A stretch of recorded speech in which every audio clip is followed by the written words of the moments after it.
So today I want to do a little bit of a challenge for you. I'm going to see if you can tell the difference from an APS-C camera to a full frame camera in the photo department. So we're going to be taking a little bit of portraits of my wife with this setup. We're going to be having the 35mm, which is about an equivalent of a 50mm in full frame for the Fuji, and having a full frame 50mm lens with the A7 IV. We're going to try to see if you can guess them correctly, and then I'll tell you which ones are which, of course. But we're going to be trying out this little setup that I kind of just came up with on the fly to see if we can get them as close as possible to try to trick you a little bit and see if you can tell the difference. The main goal that I had was to try to get them as close as possible in camera to be able to compare the photos as much as possible so that you guys could see how the camera would look with each one, whether it was the APS-C versus full frame, to see how much it would matter. I would try to make sure that with this setup I could get everything as close as possible so that it would be a little bit harder to hopefully deceive you a bit once you see the comparison photos here shortly.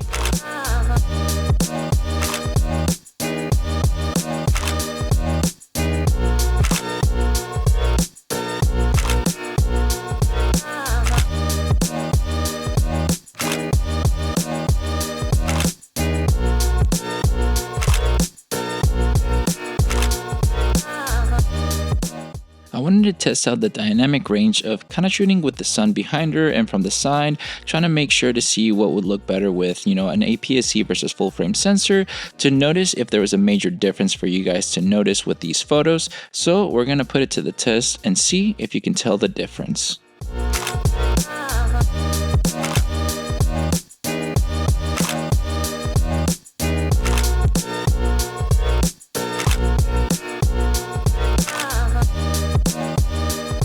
This was another location that the sun was hitting behind her, but we had a good background just to kind of get the compression as well with the dynamic range to see what would look different between the APS-C versus full frame. Shooting with the 50mm is always nice because you can get some nice compression, but we'll see what you guys think.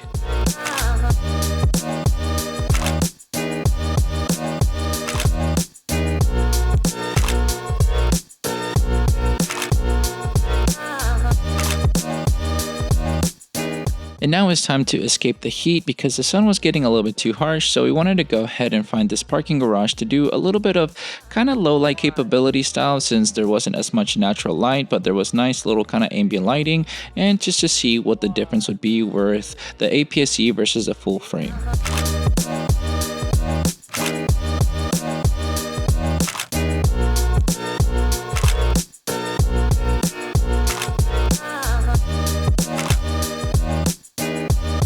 And I wanted to do one last one right here with a little bit of more leading lines from the parking garage just to showcase the compression between each of them to see if it was going to be a lot more noticeable for you guys to see. I wanted to see as well with kind of having the shadows to the light just to see a little bit of the comparison to maybe could deceive you a little bit more, and maybe you've been getting them right. So here you go.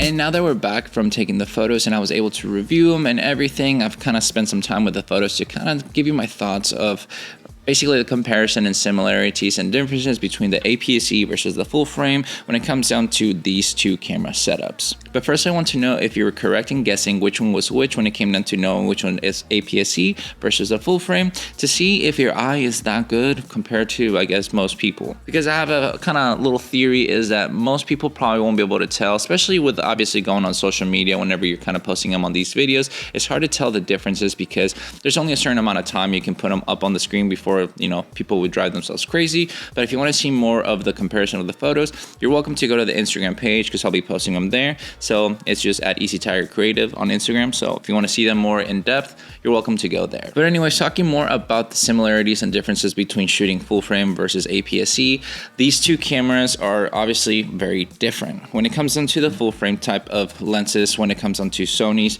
they're a little bit more bulkier than it would be with the APS-C. That's obviously the physical differences when it comes down to these setups, which is kind of one of the main reasons why I wanted to make a video, is to see if you really needed to go with the full frame frame versus APS-C? Is it that much better? Can you get similar results for a kind of fraction of the price versus what this is, kind of the setup versus a full frame, and see what could work out best for you. For me, I wanted to use a cheaper lens when it came down to my Sony a7 IV because I didn't want to use my 35 to 150 at 50 millimeters because it would have been an f2.2 since this 35 millimeter was an f2. I used the 7 Artisan 50 millimeter f1.8 because it's a fairly good, cheap lens that has good autofocus and can work pretty well with my Sony a7 IV, and I was able to put it at f2 to kind of make it a little bit of a compromise with this one since this was an f2. The only major difference that you might have noticed as you're watching the video is the APS-C had a little bit more compression, and the reason why it's not because they're that much different is because the 35 millimeter for a Fuji is about like a 52-ish. It's like a 52.5. So in theory, it's gonna have minor more compression, which could have been a giveaway. But I try to crop them as similar as I could to try to make it a little bit more deceiving for you guys. And now one of the main things that I noticed myself is a little bit more of the dynamic range when it came down to with my full frame camera, especially depending on how the light was hitting on my subject. I try to make them as similar as possible as I could whenever I'm taking into, in the moment as well with the setup that I had created for it. But obviously, as all things go, whenever you're trying to create things outside, light changes, everything kind of can move a little bit, and you're not going to recreate the same photo equally every single time. You can just have similar, tries. And for me, that's what I try to do with this setup. So a lot of the times it could have been a little bit more deceiving for people, which that's kind of what I was hoping for. For me personally, since I'm seeing the metadata as I'm editing the photos, I'm able to tell which photo I was, editing, whether it was full frame or APS-C, the, Sony versus Fuji files and everything, which to be honest, if I didn't have that in front of me, it would have made it a little bit harder to tell exactly which one I was dealing with. Because if I was just scrolling through on my Lightroom as I'm editing them and I just picked one at random and I didn't look at the metadata, I mean, I could have gotten it right, I could have not gotten it right, but there's certain things that you can kind of tell sometimes. So it just really depends on what you're after. I don't think that it's really great to just overanalyze and pixel peep too much when it comes down to this, because you want to think about the end result anyway of what can work out best for your budget. If your budget only allows an APS-C type of camera and lenses, well, there's nothing wrong with that. You can make it work to your best of your advantages and just use it to what you need and create great photos. That's the whole point of kind of this comparison, is to show you that you can create pretty much the similar photos that you would with a full frame versus an APS-C. It's all just about yourself, lighting, the angles and everything to be able to take the right photo, and that's all that matters. For me personally, with the comparison, it just let me know that if I really want to just bring my Fuji X-E4, I'll be perfectly fine to create some of the photos that I want to without kind of feeling like I need to have a full frame camera because I need to take these kind of photos a certain way. So it's just something fun to me to be able to compare these two, to just be able to give you guys examples to see what could work out best when it comes down to, if you want to go with either type of cameras, because at the end of the day, it's really just what is going to work best for your budget, for your skills, and whatever you want to invest into for the longer term. So hopefully this comparison kind of was a little bit fun, a little bit of a challenge just to see if you could tell the differences.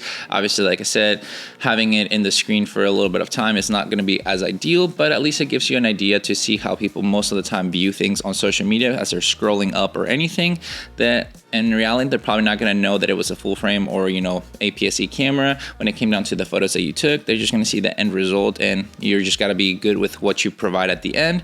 It's all that matters. So hopefully this video helps you out. I would love to know which one would you pick and why. Would you go more with an APS-C type of camera for your photo needs because it's more compact, or do you want that full frame kind of type of vibes when it comes down to maybe more dynamic range, a little bit of that bigger weight because it might feel better in the hand and you might feel that it's more professional for you? I would love to know your thoughts below and see what happens. But with all that said and done, guys, thank you so much for watching this video. Make sure to like and subscribe, share this video with a friend. I'll catch you guys in the next one. See ya.